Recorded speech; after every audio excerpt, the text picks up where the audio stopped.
తెలంగాణలో అత్యంత ప్రసిద్ధి చెందిన శైవ క్షేత్రాలలో ఒకటి చెరువుగట్టు ఆలయం.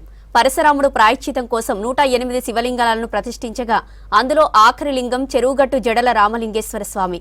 ఇప్పుడు రామలింగేశ్వర స్వామి ఆలయంలో వార్షిక బ్రహ్మోత్సవాలకు ముస్తాబైంది. అంగరంగ వైభవంగా బ్రహ్మోత్సవాలను జరపడానికి కొనసాగుతున్న చెరువుగట్టు బ్రహ్మోత్సవాలపై ఏర్పాట్లపై ప్రత్యేక ఫోకస్.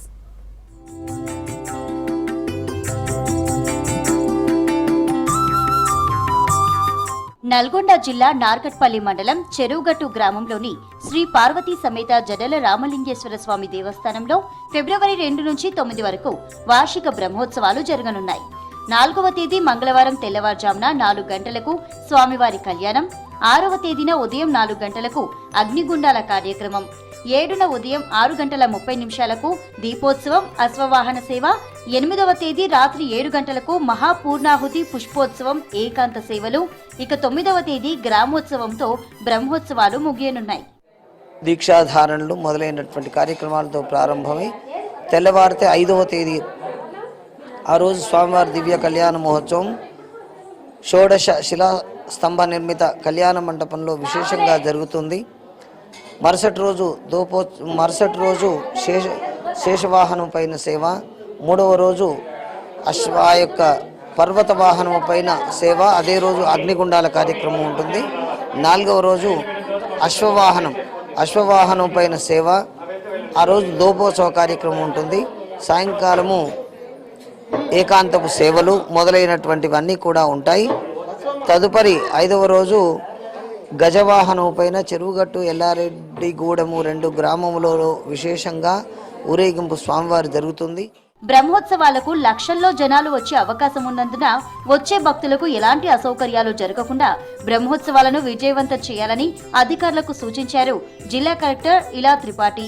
నకిరేకల్ ఎమ్మెల్యే వేముల వీరేశం పంచాయతీరాజ్ తరపున 500 మంది ఎంపీడీఓలు, ఎంపీఓలు, గ్రామ పంచాయతీ కార్యదర్శులు, శానిటేషన్ సిబ్బంది 3 షిఫ్టులుగా 24 గంటలు విధులు నిర్వహించనున్నారు. త్రాగునీరు, శానిటేషన్ సమస్య లేకుండా ఏర్పాట్లను చేశారు. మరుగుదొడ్ల సౌకర్యం, వసతి, చలువ పందిళ్లను కూడా ఏర్పాటు చేశారు. శానిటరీ పారిశుద్ధ్య పనుల్లో భాగంగా 10 జోన్స్ లాగా విభజించి ప్రతి జోన్కి పారిశుద్ధ్య కార్మికులను వాళ్ళని పర్యవేక్షించే విధంగా ఆఫీసర్లను నియమించడం జరిగింది. 8 డ్రింకింగ్ వాటర్ కేంద్రాలను ఏర్పాటు చేశాము. త్రాగునీటి వసతి ఏర్పాటు భక్తులకు అందుబాటులో ఉంచాము.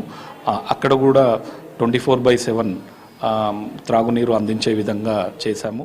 బ్రహ్మోత్సవాలలో ఎలాంటి అవాంఛనీయ సంఘటనలు చోటు చేసుకోకుండా జిల్లా పోలీసు శాఖ తరపున ఈ బ్రహ్మోత్సవాలకు 6 మంది డీఎస్పీలు, 30 మంది సిఐలు, 90 మంది ఎస్ఐలు, 112 మంది ఏఎస్ఐలు, 377 పోలీస్ కానిస్టేబుల్స్, 190 మంది హోంగార్డ్స్, 170 ఉమెన్ పోలీసులు 3 షిఫ్టులుగా నిరంతరం విధులు నిర్వహించనున్నారు. బ్రహ్మోత్సవాలలో దొంగతనాలు, దోపిడీలు జరగకుండా 100 సీసీ కెమెరాలతో నిరంతరంగా పర్యవేక్షించనున్నారు. అన్ని విధాలుగా పార్కింగ్ ప్లేస్ని ఐడెంటిఫై చేసుకొని వాటిని టెంపుల్ ఈవో ఆధ్వర్యంలో, ఎండోమెంట్ ఆధ్వర్యంలో క్లీనింగ్ అండ్ లైటింగ్స్ అన్నీ ఏర్పాటు చేసుకోవడం జరిగింది. అదేవిధంగా ఇటు ఎంటైర్ బందోబస్తులో సుమారు 100 కెమెరాలు ఫిక్స్ చేసుకొని ఉంచినాము.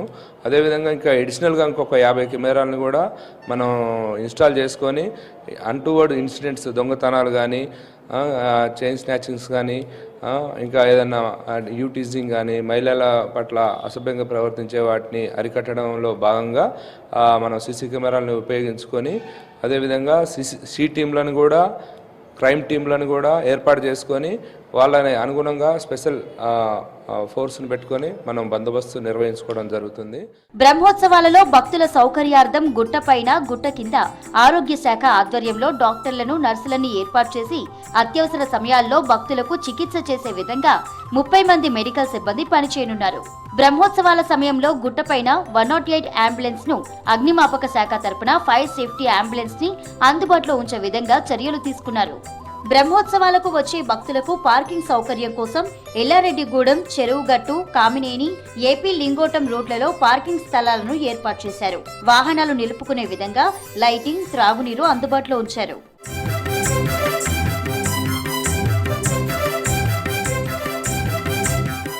దేవస్థానం పైకి వెళ్లడానికి భక్తులకు ప్రత్యేక ఆటోలను ఏర్పాటు చేసి ట్రాఫిక్ ను క్రమబద్ధీకరించనున్నారు.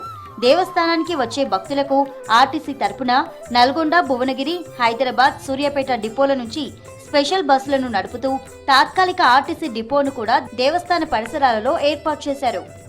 ఈసారి బ్రహ్మోత్సవాలలో జిల్లా కలెక్టర్ ఆదేశాలతో పసిపిల్లల తల్లులకు ఫీడింగ్ చేసుకునే విధంగా నిర్ణయించిన స్థలాలలో ఏర్పాటు చేసే విధంగా ప్రణాళికలు రూపొందించారు.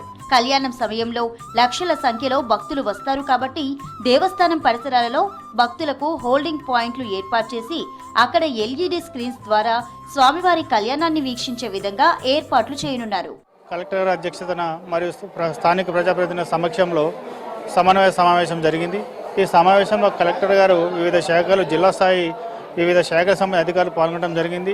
వారు చేపట్టాల్సిన జాతర సందర్భంగా RWS వారు కానీ, గ్రామ పంచాయతీ వారు కానీ, ఎలక్ట్రిసిటీ వారు కానీ, పోలీసు వారు కానీ, ఇంకా వివిధ శాఖల చైల్డ్ వెల్ఫేర్ డిపార్ట్మెంట్ అన్ని శాఖల వారు నిర్వహించాల్సిన విధుల గురించి కూడా మినిట్స్ తయారు చేసి అన్ని శాఖలు పంపించడం జరిగింది. అందులో భాగంగా ముఖ్యంగా పోలీసు వారు ప్రతిరోజు వచ్చి వారు పార్కింగ్కి సంబంధించిన ఏర్పాటు కూడా పరిశీలన చేయడం జరుగుతుంది. DSP గారి ఆధ్వర్యంలో ప్రస్తుతానికి గతంలో జరిగినటువంటి పొరపాటు మళ్ళా పునరావృతం కాకుండా పకడ్బందీగా క్యూ లైన్ కానీ, దర్శనాలకు కానీ, మరియు భక్తులు తలంబ్రాలు తీసుకొచ్చే సమయంలో ఎటువంటి ఇబ్బందులు లేకుండా ఎక్కడికక్కడ డివోటీస్ని మొబిలైజ్ కాకుండా సాఫీగా సాగేలా ఏర్పాటు ప్రణాళిక సిద్ధం చేసుకుంటున్నారు. ఇక కళ్యాణంలో స్వామి అమ్మవార్లకు ఒడిబియ్యం సమర్పించడానికి లక్షల సంఖ్యలో భక్తులు వస్తారు కాబట్టి వారి కోసం ఒడిబియ్యం ప్రత్యేక స్థలాలను ఏర్పాటు చేశారు. చెరువుగట్టు బ్రహ్మోత్సవాలకు అగ్నిగుండాల రోజున రాష్ట్రంలోని అన్ని ప్రదేశాల నుంచి అధిక సంఖ్యలో శివసత్తులు వస్తారు కాబట్టి వారికి ప్రత్యేకమైన క్యూ లైన్లను కూడా ఏర్పాటు చేశారు ఆలయ అధికారులు.